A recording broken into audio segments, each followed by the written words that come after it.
Daily Ticker here at the top of the hour, brought to you by Pelican Brewing. Visit pelicanbrewing.com for more details on locations, events, and award-winning beers independently brewed since '96. Pelican Brewing, born at the beach. Going through some stuff yesterday.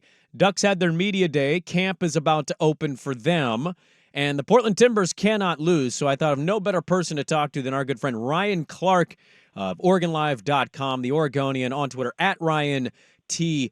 Clarke, and he joins us now. Ryan, good morning. Good to have you on with us. I don't know if you've seen this, but evidently the Oregon Duck is at Nebraska's media day. I don't know why. I don't know if there was something said. I don't know if there's a beef here. It's elite trolling and marketing for Oregon yet again. I'm more confused why Nebraska allowed it in, but the Oregon Duck mascot is currently at Nebraska's media day.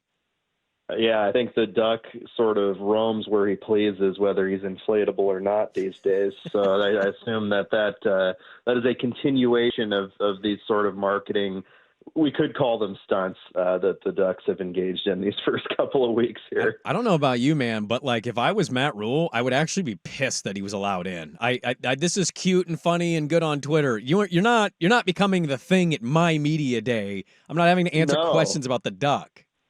No, and you don't want to have to answer questions about the Duck, and you probably don't want to fight the Duck either. From what I understand, the people that have been in that suit over the years have been in tremendous shape, not only from all the push-ups they've done, but just the running around they do. So I don't know if they want to fight him either. Yeah, that's a good point. It's a big beak. Media day yesterday after Big Ten Media Day, and so it's a good one for everybody locally that can't go to Indianapolis and ask the question, to get a one-on-one with Lanning and all the players, not just the three that they had at Media Day. What was your takeaway from Media Day? We talked about Kirby Smart and Georgia's offseason woes that have happened, and Dan Lanning certainly having a moment right now, kind of an underrated face of the sport, the way he's talking to people. What was your takeaway from Oregon Media Day yesterday? Just really, impressed with the, sheer volume of not only, expectations that have swirled around this program, but the level of talent that they're bringing out there. I mean, you talked about the opportunity for local media at this media day to speak to more than just the three players that were at Big Ten Media Days. That was Dylan Gabriel, Jeffrey Bassa, and Terrence Ferguson, who we heard from when they were in Indianapolis. The two deep on this roster is pretty unbelievable, because we ran through about 2.5 hours of players, basically in groups of four. And each time they'd bring a new group of guys out, you're like, oh, there's a former 5-star. Oh, there's a former 4-star highly rated recruit. There's a guy transferring in from this high-level program. And you think about the depth, and you think about each individual position across both sides of the ball, and you're like, where's the weakness? And that's a question Dan Lanning in a separate interview, not at our media day, was asked, and he couldn't really point to it. And of course, he's not going to, denigrate anybody on his team as being a weakness. But at the same time, objectively, from the outside, you look at this team and you're like, where's the weakness? Where's the lack of experience? And right now, there's not a whole lot of areas that are terribly glaring, and a lot of impressive people too, just beyond the day-to-day of the football program and their opportunity to potentially win a national championship this year. There's a lot of seemingly like high character and interesting guys with unique stories on this team, and I really look forward to delving into all of it this year. Ryan Clarke is our guest here, OregonLive.com. You can find all of his work there. He does a great job. He's covering the Oregon Ducks and the Big Ten and the Portland Timber. He is a do-it-all guy right now for OregonLive.com, on Twitter at Ryan T. Clarke. I'll ask you a couple Timbers questions, but I want to stick with football. What position group is most exciting for that program right now? Just based on what I was focusing on yesterday in terms of, the stories I was pursuing and the people I was talking to, I didn't realize until I spoke to these guys quite how many talented and experienced receivers that they have for Dylan Gabriel to throw to.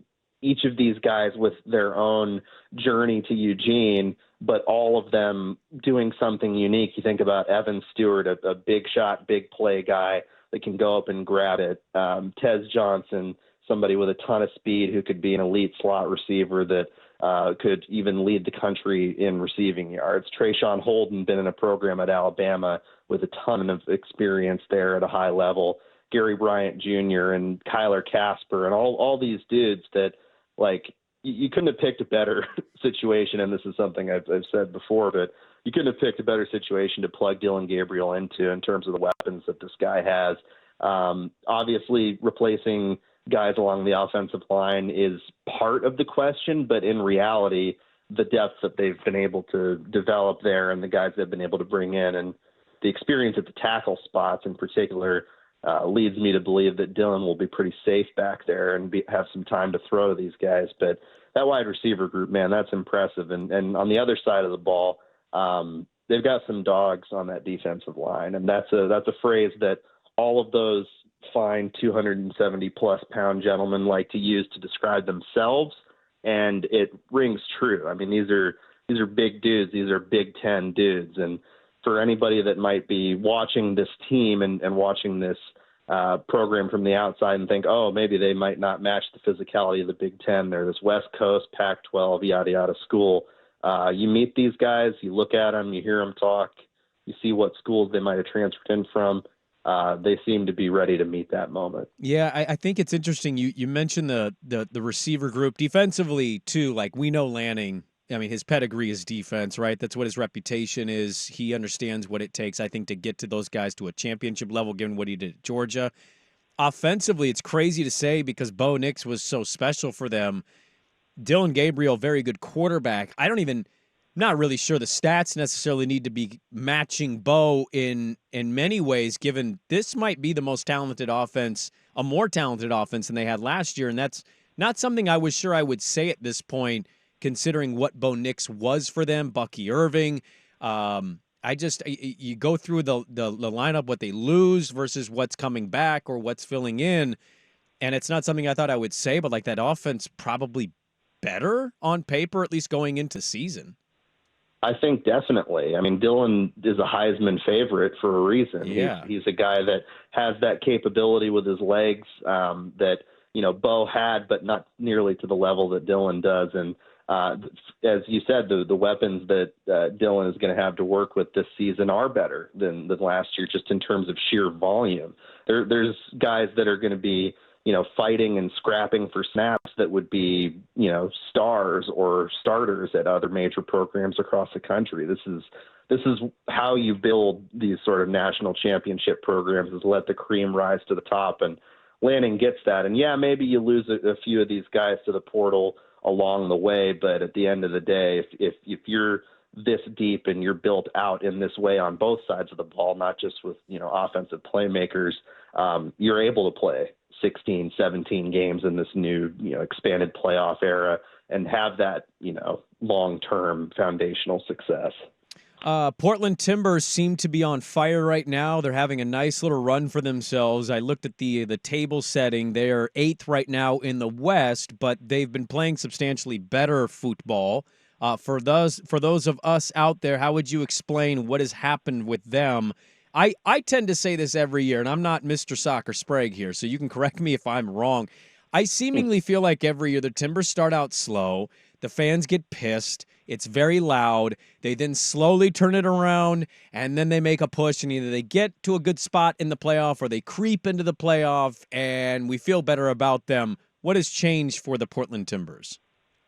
Yeah, I think that while it may be following a similar trajectory to previous seasons for the Timbers with a slow start and then having to get back on the horse a bit, they're really rolling now, and they look like a team that, despite some of the ups and downs of these last few weeks, are on an upward trajectory to be a potential MLS Cup contender. And the reason for that is the attacking players that they've been able to, put together and meld in the way that they have. Obviously, bringing Evander in 2 years ago as a designated player, these were the expectations that they had for him, and he's now exceeding that. He looks in these, 5-6 games that the Timbers have won the majority of and scored a ton of goals in.